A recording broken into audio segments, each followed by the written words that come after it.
할렐루야, 할렐루야. 오늘도 새벽을 깨워 하나님을 예배하는 자리에 나아오신 3일의 모든 성도님들을 환영하고 축복합니다. 우리는 매일 성경 순서에 따라서 예레미야서를 살펴보고 있습니다. 하나님께서는 예레미야를 통하여서 타락하고 부패한 남유다 백성에게 회개의 메시지를 전하게 하십니다. 예레미야는 누구보다 애타는 심정을 가지고 동족에게, 자신의 민족에게 하나님의 뜻을 전했습니다. 주전 722년 북이스라엘이 아수르에게 멸망을 당했습니다. 그리고 남유다는 예루살렘 성전을 중심으로 계속해서 다윗 왕조를 유지해 나갔습니다. 그러나 이 나라도 얼마 남지 않았습니다. 하나님 앞에 회개하지 않고 돌이키지 않으면 곧 이 남유다도 멸망을 당하게 됩니다. 그래서 예레미야 1장 11절부터 16절에 기록된 것처럼 남유다가 철저하게 하나님의 심판을 받는다라고 기록되어 있습니다. 예레미야 선지자는 회개의 메시지를 선포할 때마다 동족으로부터 갖은 핍박과 고초를 당했습니다. 심지어는 자신의 생명에 위협을 당하기까지도 했습니다. 그러나 자신의 나라와 자신의 민족을 너무나 사랑했기에 하나님의 메시지를 들고 다시 한번 백성을 향해 나아갑니다. 우리가 함께 예레미야서를 읽어 나갈 때 나라와 민족을 더욱 사랑하는 은혜가 있기를 소망합니다. 거룩하신 하나님의 뜻과 반대되는 사상과 행동들에 대하여 우리가 하나님 앞에 기도함으로 말미암아 하나님의 선하신 통치가 있게 해달라고, 하나님의 정의와 하나님의 공의가 임하는 대한민국이 되어줄 수 있도록 우리가 함께 기도했으면 좋겠습니다. 그리고 지금도 압제와 억압으로 고통당하고 있는 저 북한을 위해 하나님의 정의와 공의가 임하고 참된 자유가 선포되어지는 귀한 은혜가 있기를 우리가 힘써 기도했으면 좋겠습니다. 오늘 본문은 예레미야 선지자가 유다를 향해 회개하는 마지막 경고를 담고 있습니다. 우리 함께 본문 15절과 17절을 읽겠습니다. 시작. 너희는 들을지어다, 귀를 기울일지어다, 교만하지 말지어다, 여호와께서 말씀하셨습니다. 너희가 이를 듣지 아니하면 나의 심령이 너의 교만으로 말미암아 은밀한 곳에서 울 것이며 여호와의 양떼가 사로잡힘으로 말미암아 눈물을 흘려 통곡하리라. 이 말씀을 통해서 우리가 알 수 있는 것은 당시 유다 백성이 하나님의 말씀을 듣지 않았고 귀 기울이지 않는 매우 교만한 상태였다라는 것을 알 수 있습니다. 성경은 교만에 대해서 처음부터 끝까지 한결같은 결과를 보여주는데요. 인류의 불행에 대해서 우리가 한번 먼저 살펴보고자 합니다. 인류의 불행은 하나님의 말씀을 듣지 않는 것으로부터 시작되었습니다. 창세기 2장 17절에 기록된 것처럼 하나님은 아담에게 선악을 알게 하는 나무의 열매를 먹지 말라, 내가 먹는 날에는 반드시 죽으리라고 아담에게 말씀하셨습니다. 그리고 아담은 들었습니다. 그러나 아담과 하와는 하나님 말씀에 불순종하여 선악과를 먹게 됩니다. 하나님 말씀에 귀 기울이지 않는 태도가 최악의 결과로 이어지게 된 것입니다.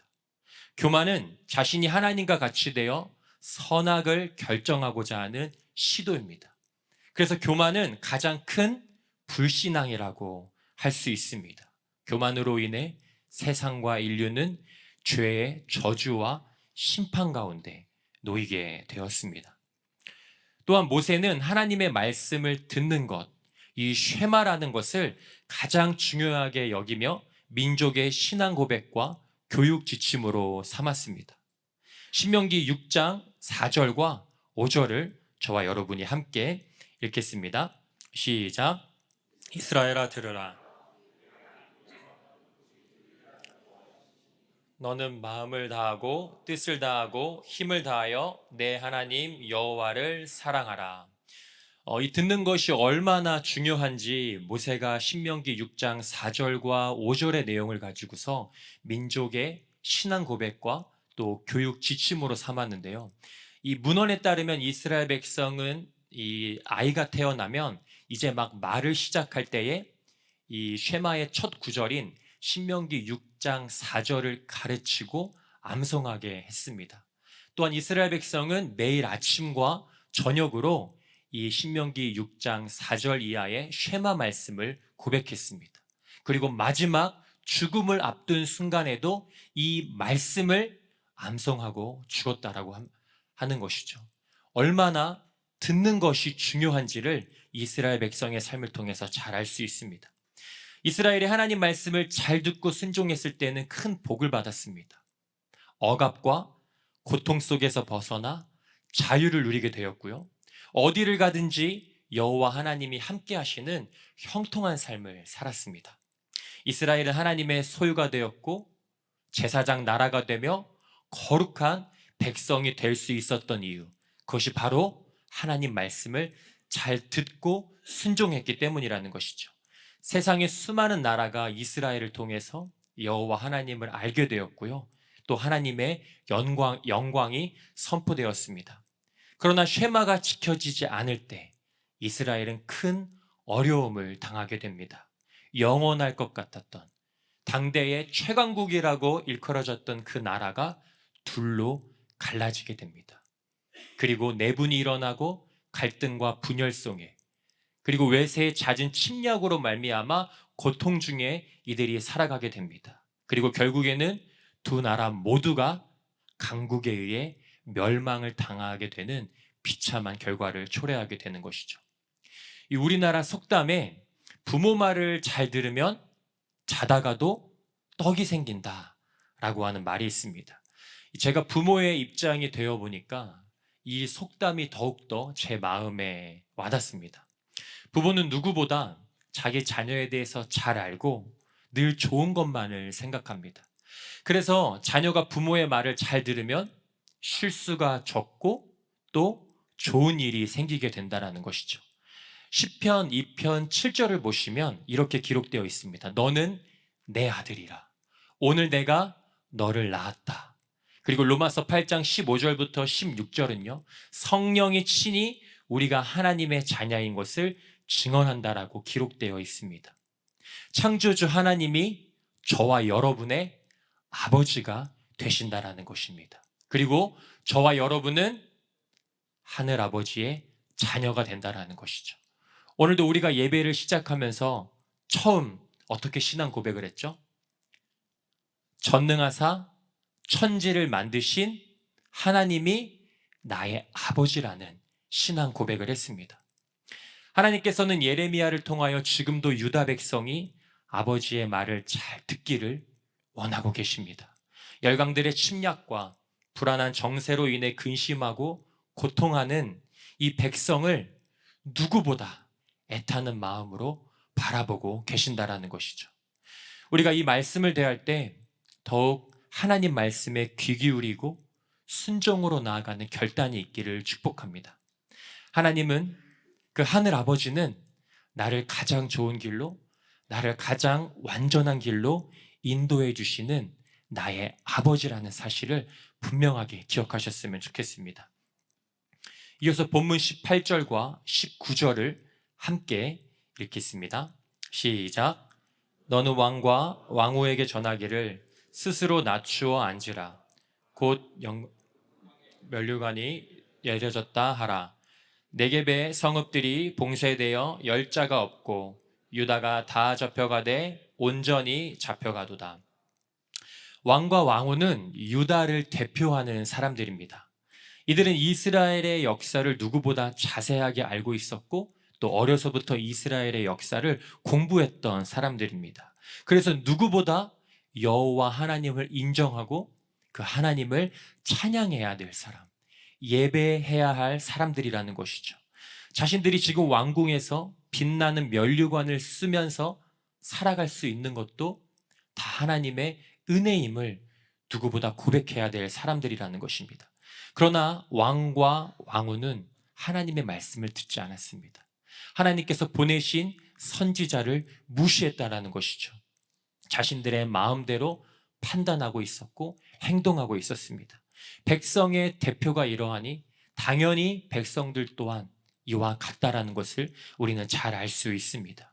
그렇다면 당시 잦은 왕권 교체와 이 불안한 상황 속에서도 이들이 회개하지 않고 또 하나님의 말씀을 듣지 않는 그 이유가 무엇이었을까요?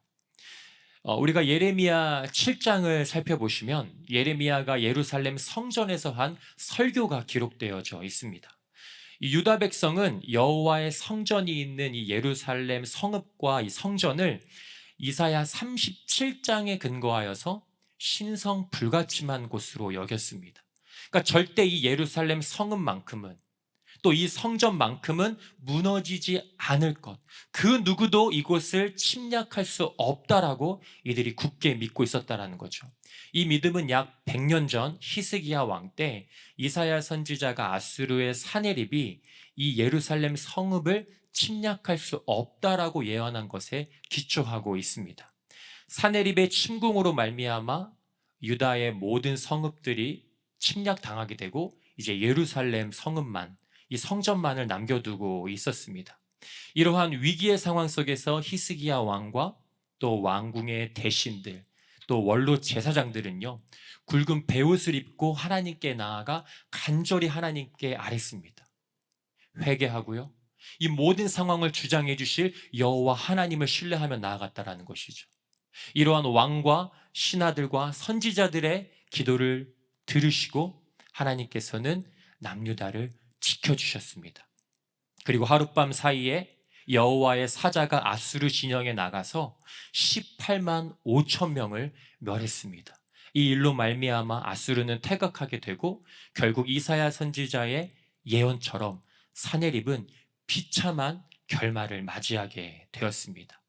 이 역사적인 사건으로 말미암아 목이 곧은 왕궁의 사람들과 백성들은 안심하고 있었습니다.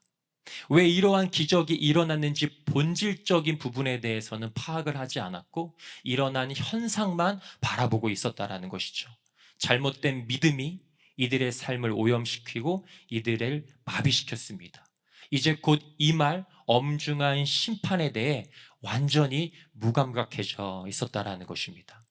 지금 유다의 왕과 백성은 하나님의 말씀을 듣지 않고 자신의 이해와 판단으로 살아갈 수 있다고 하는 교만의 면류관을 쓰고 있었더라는 것입니다. 이제 왕가는 몰락하는 일만 남았습니다. 하나님의 심판이 임하면 권위를 상징하는 모든 면류관들이 사라지게 될 것입니다. 가장 높은 곳에서 가장 낮은 곳으로 추락하게 될 것입니다. 특별히 왕가의 사람들은 누구보다 큰 슬픔과 불행을 맞이하게 될 것이라는 것이죠. 열강의 침략이 시작되면 왕족뿐만 아니라 온 백성 또한 포로로 끌려가게 됩니다. 19절에 기록된 네겝이라는 곳은 유다의 최남단에 위치한 광야입니다. 하나님의 심판이 유다에서 가장 먼 곳까지 임한다라는 것은요, 그 누구도 하나님의 심판을 피해갈 수 없다라는 것을 의미합니다. 다음으로 20절부터 27절까지를 보시면 회개하지 않는 유다가 겪어야 할 고통과 수치에 대해서 자세하게 기록하고 있습니다. 20절에 북방에서 오는 자, 21절에 너의 친구 삼았던 자는 과거 유다가 아수르를 견제하기 위해서 동맹하고 있던 바벨론을 의미합니다. 하나님을 배신하고 바벨론을 의지했던 유다가 결국 누구에게 배신을 당하게 되죠? 바벨론에게 배신을 당하게 됩니다. 한때는 동료였던 대상이 이제는 자신을 지배하는 적이 되었고, 한때는 친구였던 대상이 이제는 노예로 전락해 버리고 말았다라는 것이죠. 그리고 유다는 하나님께 받았던 모든 기업들을 바벨론에게 다 빼앗기게 됩니다. 이어서 우리 23절을 함께 읽겠습니다. 시작. 구스인이 그의 피부를, 표범이 그의 반점을 변하게 할 수 있느냐? 할 수 있을진데 악에 익숙한 너희도 선을 행할 수 있으리라. 예레미야 선지자는 당시 모든 사람이 알 수 있는 유명한 격언을 통하여서 당시 유다 백성의 죄악된 상태를 고발합니다. 에디오피아 사람의 피부색과 표범의 반점은요, 태어날 때부터 가지고 태어나는 선천적이며 고유한 것입니다. 이와 마찬가지로 지금 유다 백성은 죄로부터 벗어날 수 없는 상태, 그들의 삶 자체가 죄악된 상태임을 고발하고 있다는 것이죠. 스스로 해결할 수 없고 그 무엇으로부터 벗어날 수 없는 완전 죄된 상태가 지금 유다 백성의 상태라는 것입니다. 예레미야는 하나님의 심판을 받게 될 유다의 모습을 크게 두 가지로 설명을 합니다. 먼저 24절에 기록된 것처럼 사막바람에 불려가는 검불의 이미지를 통해서 유다 백성이 산산이 흩어지게 될 것을 암시합니다. 예루살렘 성전을 중심으로 살았던 유다 백성들이 이제 바벨론의 포로가 되어서 타국으로 끌려가게 됩니다. 그리고 그곳에서도 제대로 살지 못하고 살기 위해 각국으로 흩어지는 그런 비참한 삶을 살아가게 된다는 것이죠. 두 번째는 26절에 기록된 것처럼 치마가 얼굴까지 들춰지는 이미지를 통해 유다 백성이 상상할 수 없는 수치를 당하게 될 것을 말합니다. 구약 성경에서도 이스라엘 백성이 당하게 될 가장 수치스럽다라고 하는 이 표현은 치마가 얼굴에까지 들춰지는 이미지를 사용합니다. 마지막으로 27절을 함께 읽겠습니다. 시작. 내가 너의 간음과 사악한 소리와 들의 작은 산 위에서 내가 행한 음란과 음행과 가증한 것을 보아노라. 화 있을진저 예루살렘이여 내가 얼마나 오랜 후에야 정결하게 되겠느냐 하시니라. 그동안 유다 백성이 저지른 죄악이 얼마나 가증하고 심각한지를 강조합니다. 27절을 보시면 사악한 소리라고 하는 이것이 마치 발전기에 있는 짐승이 소리를 지르며 미쳐 날뛰듯한 이 이미지를 가지고 온 것입니다. 그러니까 하나님을 버리고 얼마나 자신의 삶의 쾌락을 채워줄 우상이라는 대상을 찾아서 떠난 이스라엘의 모습, 남유다의 모습을 이렇게 표현하고 있다는 것이죠. 이제 곧 유다에게는 하나님의 엄중한 심판이 임하게 됩니다. 마땅히 화가 임할 이 상황에서도 사랑의 하나님은 유다 백성에게 한 줄기 희망의 빛을 비춰 주십니다.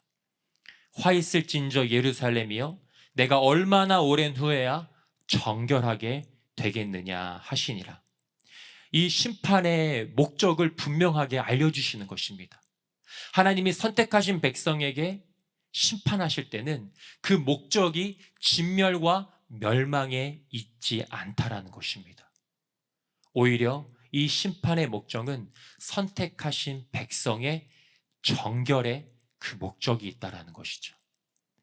때로는 자신의 백성을 심판하고 징계하는 것, 때로는 부모가 자신의 자녀를 심판하는 것, 징계하는 것, 또한 선생님이 학생을 다스리는 것, 이 모든 것이 진멸의 목적이 있는 것이 아니라 정결하게 되는 것, 더욱 잘 되게 되는 것, 그것에 목적이 있다는 것을 분명하게 한다는 것이죠. 그래서 오늘 저와 여러분의 이 말씀을 통해서 때로는 이해할 수 없고 다 해석할 수 없는 심판일지라도, 그리고 징계라고 할지라도 이것이 하늘아버지께서 나를 미워하시고 나를 망하게 하는 것에 목적이 있지 않다라는 것을 분명하게 깨닫길 소망합니다. 하늘아버지께서는 때로는 심판과 징계를 통해서 저와 여러분을 사랑으로 인도하시고 은혜 가운데 거하게 하시며 참된 샬롬을 누리게 하신다는 것을 이 시간 기억하셨으면 좋겠습니다. 오늘 선포된 말씀을 통해 저와 여러분이 더욱 하나님 말씀에 귀 기울이고 하나님 말씀에 순종하며 살아가기를 축복합니다. 나의 나된 모든 것이 다 하나님의 은혜임을 고백하기를 축복하며 나에게 구원의 면류관과 영광의 면류관을 허락하신 하나님을 더욱 사랑하고 신뢰하며 나아가기를 축복합니다. 아직 하나님의 말씀에 귀 기울이지 못하는 나의 가족이 있다면, 주변에 이웃이 있다면 이 시간 예레미야의 심정으로 힘써 기도하고 계속해서 복음을 전하길 소망합니다. 하늘아버지께서 우리의 기도를 들으실 것을, 응답하실 것을 믿음으로 담대히 나아가는 저와 여러분이 되기를 축복합니다. 이 시간 말씀을 생각하며 또 각자 개인이 가지고 나오신 기도 제목으로 함께 기도하신 후에 삶의 자리로 나아가겠습니다. 기도하겠습니다. 하나님,